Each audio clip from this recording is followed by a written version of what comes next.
do want to talk about 2008 a little bit. I had Jason Lezak on the show yesterday, and can we stop? I'm gonna close my computer now. Okay.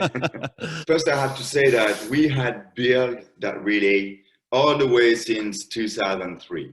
So we had worked on that relay for 5 long years, just putting together, putting aside all the competitiveness that we could have along with Fabien Gillot, Amaury Lebeau, or Alain Bernard.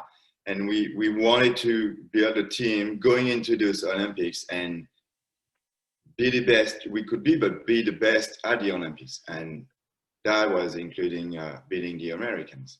Doesn't matter if you like somebody personally. It doesn't matter if you can't stand them. But when you get on a relay, you need to want to win for more than yourself. It's 4 people. So you got to go up and beyond that. And you need to win for those other people as well. So you got to learn to put whatever feelings aside and do it. And I don't think we did that in that 4x100 freestyle relay from 1999 to 2004 with Team USA. And I was a part of every one of those relays. I'm not saying it was my fault, but just all 4 of us couldn't come together and do what it takes. There was a lot of talk around us, this relay, the day before, the previous day. And a lot of journalists, media, they took this story and they made it their own story. What I want to say is that Alain Bernard, for instance, and you know Alain, and I know him very well. He's a humble guy. He's not shy, but he's quiet. He would not trash talk, and especially about the Americans, knowing that Phelps and Lezak are in this relay. So there was just a build-up from the media that, okay, the Frenchies are coming and then they're gonna crush the Americans. No way. We didn't say that. We thought it. We thought that we could beat them, but not for sure. The talk from the beginning was most likely I would be going last because of my experience, and basically I'd anchored every relay from 2001 through 2007, freestyle and medley. So I had the most anchor experience, and I was the fastest on the team at that point. So the US strategy, as you know, typically we lead off one of the fastest people and then usually have the fastest last. That's not always the case anymore, but this was what we did for many, many years. And whereas the Australians, for example, they tend to lead off their fastest guy to try to break a world record and get in the lead. So a little different strategy there. But, you know, I can't remember when I found out I was going last, but it was, you know, pretty early into the camp. So I was prepared. The plan was, we knew the order of that relay was probably the most important thing to take care of. And you did this weeks before. Oh yeah, we had planned this. We had work on relay start. Yes. In the last camp. So yeah, 4 or 5 weeks before. And the order, the original order that you had planned and worked on was what? We had agreed on not letting letting Amaury goes first. Well, that for 2 reasons. First, his underwater were killers at that time, and we knew that just going in, he wasn't swimming the 100 free individually, so he would have you know, the will to go fast and to prove to everyone, and probably him, that he had his spot in the 100 free. Yeah. So we knew that he was gonna go great in going first. And also the second reason is he's really not athletic, and he couldn't hit a relay start correctly. Sure. He couldn't do a takeoff correctly, and he would be either too slow or he would jump in before. So he was making us very nervous. Secondly, we decided that we wanted Alain to go second. And when I say we is the swimmers, the 6 swimmers, including the prelim swimmers, okay? That we all talked about it. And we all share opinions, we all share our own opinions, and we came to an agreement. And the agreement was this: Alain would go second. The first reason, Alain coming into this Olympics was the world record holder in the 50 and 100 free. Yeah. We've seen many times before that 100 free world record is oftenly broken and leading those relays. Specifically, remember Michael Klim going 48-17 in Sydney. Yeah. And I see Alexander Popov at that time.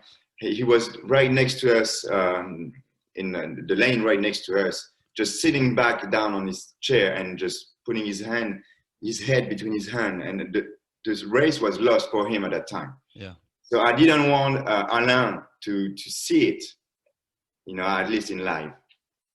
And plus, Alain had a very good technique. He had a very clean technique, very posy, like high elbows, yes. like very clean. And going in second spot in a relay, the water is not moving too much at that time, so he could set up his stroke correctly. That was the point. And then Fabien was going to go third, mainly because Fabien has been going third in that relay for as long as he had been in the French team, so 5 years. And Fabien and I had a different stroke, but we couldn't swim in any kind of water. We had this kind of stroke where we just attacked the water, and we knew that if he was going to be moving, it would be better for Fabien and I to be at the end than Amaury and Alain. And then lastly, we decided to put me fourth just because I had the most experience of all four of us. Yeah. And I knew how to anchor relays. That's it. We arrived at the pool and started warming up on our own, just doing some drying stuff. And I remember Alain went to talk to his coach. And then he comes back a few minutes later and he's like, hey guys, the order has been changed. They decided to put me last, and there is nothing we can do about it because they already took the paper to the calling room. And maybe for a minute, it took all of us out of the race, out of what we were there for, and just got us so angry and upset at the same time towards our federation, towards the staff, that we started losing it. We already started losing that race at that time. Obviously, we got our brain back, and then we decided to, okay, no matter what, we're still gonna go out there and give our best and everything. And by the time I get there, Fred's already at the pool, and I hear Fred wants to see you. I'm like, shit, okay. So I go over and I find Fred, and he's on the opposite side of the pool in the warm-up pool to the French team. The French team's over here, Fred's over here. And I go over to Fred and I say, what's going on, man? He's like, I'm not racing. I'm like, what do you mean you're not racing? He's like, I'm not swimming. I'm like, you're swimming the relay, man. Like, you guys are in the final, you're the favorites. Like, no. He's like, they changed the order. I'm not doing it. He's like, they put Bernard last. I'm like, well, where are you going? He's like, apparently I'm going third now. He's like, I'm not doing it. Like, we practiced this. We had an agreement. This is the way it's going to go. And Fred flat out refused. Now, I'm going to have him on the podcast tomorrow, and he can give his own version of this situation, but he was not swimming this race. For us, that was the understanding we had. The explanation for the change of the relay was that they wanted to have Alain in the spotlight, which was okay. At the end, we didn't care about who was going to be in the spotlight. We just wanted to win. yeah. But it had a massive effect on the emotional state of the relay at that point. It did, but but then afterward, once the race started and how the race went, I can tell that he had no impact on our individual races. We were able to focus back, and we were able to put that aside and then put on a great performance. I believe it was a great team performance. Everyone's talking about Michael, nobody's talking about the team.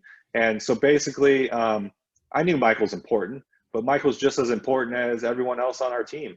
And I told you from 4 years ago, the kind of the feeling of you got four guys, and if you don't get along, you don't swim well. And we had to put that aside. And I took these guys before the relay, and knowing that there was so much pressure, knowing everyone was talking about Michael, I just wanted to take it off the pressure of Michael and put the focus on us as a team. And basically I made my speech really simple, really straight to the point. And I said, look guys, this is not a 4x100 freestyle relay. This is a 400. Let's go swim as one. And that's all it really took. And I could see in their eyes that they knew that this was more than one person going out and swimming a race. And it was going to, you know, rely on all of us to do it right. As you see Cullen and Fred coming in, talk us what's going on in your head. Yeah, I mean, so basically during this whole camp, I mean, we had a lot of downtime, as you know, when you're a part of these camps. You're sitting in hotel rooms and you're sitting in the Olympic Village. You're not trying to do much. You're practicing, but then you're relaxing and resting. So I laid in bed a lot and kind of listened to music, but then I'd also close my eyes and just, I'm not really a visualizer type where I think about every little particular detail of everything, but more of the overall picture. So I thought about the overall picture a lot. And when I'm sitting there, laying there, closing my eyes, I just think about myself being in the lead, jumping in the water, holding them off, winning the gold medal. And every once in a while, really, I think I was behind and I would just shut it off in my head. So I never really pushed through that in my head. It was just a thought. And I was like, nope, I'm not thinking about that anymore. So now as I'm standing there on the blocks, being behind, obviously I can't shut it off in my head. So the first thing I can think is I need to have the best relay start of my life. And through the course of my career, I was one of those guys where I had really good relay starts, but really safe relay starts. So I was very consistent at like the 0.15 relay takeoff exchange rate, which it's good, it's safe, you're not going to disqualify anybody. And at this particular moment, as I'm thinking these thoughts, the crowd's going crazy. I have my teammates behind me yelling at me. I actually had so much adrenaline going. I jumped in the water and thought, oh no, I just left early and blew this for Team USA. And for me, I was a 0.03 on that relay exchange, which is really, really close. But as I said, being a 0.15 my whole career, that's over a tenth of a second different than what I'm used to. So I felt like I disqualified. I touched the wall and I look at the board and we have about 0.8 of a second lead ahead of Jason. And it's Alain. And at that time, I'm not thinking about, okay, it's Alain's first Olympic Games. It's Alain's first race at the Olympics. And to me, there is no way we were going to lose this race. We knew Alain was in great shape. We have seen him swimming the days before. I had seen him do his stinger. He had an amazing stinger a few days before, and he looked good in the water. And then I saw him flip at the 50, and then I'm trying to make up the numbers and see how he split in the first 50, and I think it was like, okay, did he just go 21.8 or 21.9 to his split? And that's like what kids do, you know, and like those kids, when they do a relay for the first time, they just go out all out, and then they just can handle it on the way back. I'm like, okay, no, Alain, please don't do that. Just save some for the end. I was fortunate enough that I've had a lot of experiences in my career, whether it was at the local meet or the nationals or the world championships or whatever, that anytime that something like this would pop into my head, I learned I had to talk it over. And I started thinking about other things, got that horrible thought out of my head about that relay exchange, and then just started focusing on that first lap. Was there a period during this race where you kind of just clicked into automatic? So funny, because typically through my career, that's where I go. It's like, you know, you hear about automatic pilot, or when they're, you know, basketball player makes 10 threes in a row and they're in the zone, right? That's kind of what all my best swims, I'm in the zone or I'm on automatic pilot. And I finish and I think, what just happened, right? But for some reason, because it started with these thoughts about the start, the whole race, I was thinking about different things. And as I swam that first lap, you know, Bernard's on my left, I breathed to my right, and I kept thinking about, should I take a look? Can I see where he is? But I didn't do it because I knew that would slow me down.